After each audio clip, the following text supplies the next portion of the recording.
This past offseason for the Knicks has been very eventful, and one that has fans genuinely excited for the beginning of the season. However, the final trade with the Timberwolves may have some fans feeling a little bittersweet. In Donte DiVincenzo's brief stint with the Knicks, he broke out as a fan favorite, but unfortunately to get the deal done, he was sent down to Minnesota. Well, we're still in preseason, but already the effects of this trade have started to appear. On Sunday night, in a game against the Knicks and Timberwolves, tensions escalated to the point where Donte had to be separated from a pretty notable member of the Knicks coaching staff. The game started off with good vibes initially, with the Knicks even doing a very brief tribute to both Donte DiVincenzo and Julius Randle. But then, halfway through the first quarter, Donte drove down the lane to get a bucket and also the foul.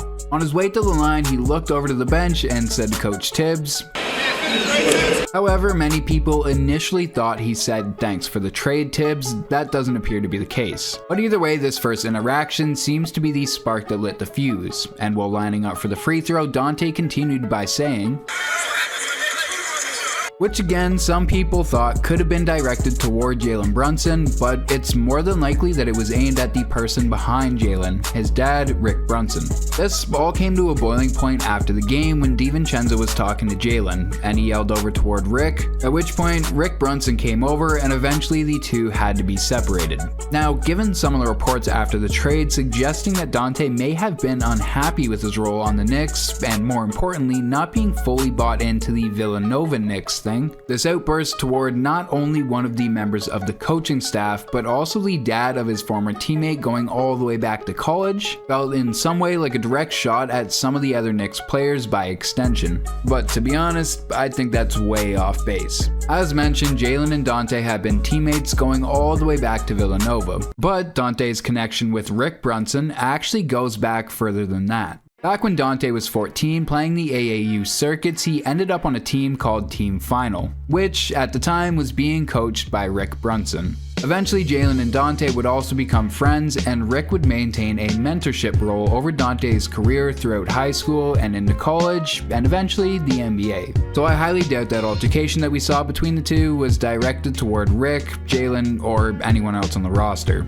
Also, kinda evident by the fact that Donte wasn't willing to divulge anything he said to Rick, but he was more than willing to repeat what he said to Tibbs, which truthfully is probably Donte's biggest sticking point when it comes to the Knicks. When it comes to the players, fans, and even some members of the staff, I'm sure DiVincenzo holds no disdain. But when it comes to the front office, and by all appearances, especially Tom Thibodeau, well, that's just a different story. And thanks to Legends NBA on Twitter for breaking down more of the dialogue, we now know that this theory holds some weight. In the exchange that led to the two being broken up, Rick approached Donte saying that what he did was quote, sucker shit, to which Donte clarified that he wasn't talking to Rick and indeed was talking to Tibbs. And so if there was anything brewing behind the scenes between him and the front office, that is more than likely going to keep rearing its head over the season and going forward. Donte DiVincenzo has always played with an edge, and it looks like that fire is burning hotter than ever as he heads into his first season with the Minnesota Timberwolves. Following the trade that brought him over from the Knicks, there's a sense that Donte is ready to make a big leap, if his emotions towards some of his former Knicks associates are anything to go by. His motivation, fueled by the desire to prove himself after being traded, could push him to reach a new level in his career.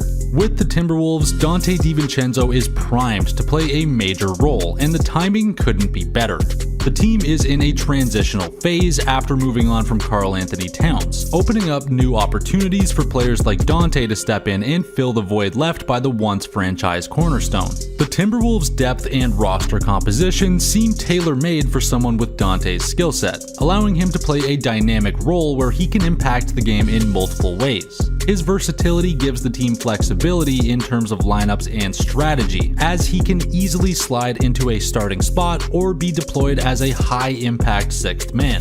Given Minnesota's current lineup construction, Donte will likely find himself taking on a mix of responsibilities. He could be the go-to perimeter defender, tasked with guarding opposing teams' top scorers, using his defensive instincts and athleticism to disrupt plays. His experience as a strong on-ball defender could help solidify Minnesota's perimeter defense, which is crucial in a Western Conference filled with elite guard play.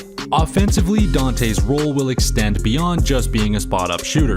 While his ability to knock down shots from deep is a very valuable asset, he brings much more to the table. His secondary ball handling skills could ease the burden on the team's primary playmakers, creating an additional layer of offensive versatility. When the defense keys in on Anthony Edwards or other scoring threats, Dante can step up as a capable facilitator who keeps the ball moving and the offense flowing. Dante's knack for cutting to the basket, finishing in traffic, or drawing fouls provides another option for the team. This kind of offensive diversity could make Minnesota's attack less predictable and help the team maintain offensive efficiency. In key matchups, Dante could be the connective piece who bridges the gap between Minnesota's stars and its role players. His all-round game enables him to thrive in various combinations, whether the team needs a defensive boost, a shot creator, or a floor spacer. His toughness and willingness to do the dirty work, diving for loose balls, taking charges, and making hustle plays could also help establish a more gritty and resilient team identity. Ultimately, Dante's potential to contribute in these different aspects could make him a pivotal part of the Timberwolves rotation. If he can deliver consistently in these areas, he has a chance to play a central role in helping Minnesota emerge as a legitimate contender. With an increased role in more minutes, he could even push his way into the conversation for most improved player, and perhaps even make a case as a borderline all-star. This year might just be the perfect storm for Dante DiVincenzo to take that next step and really establish himself.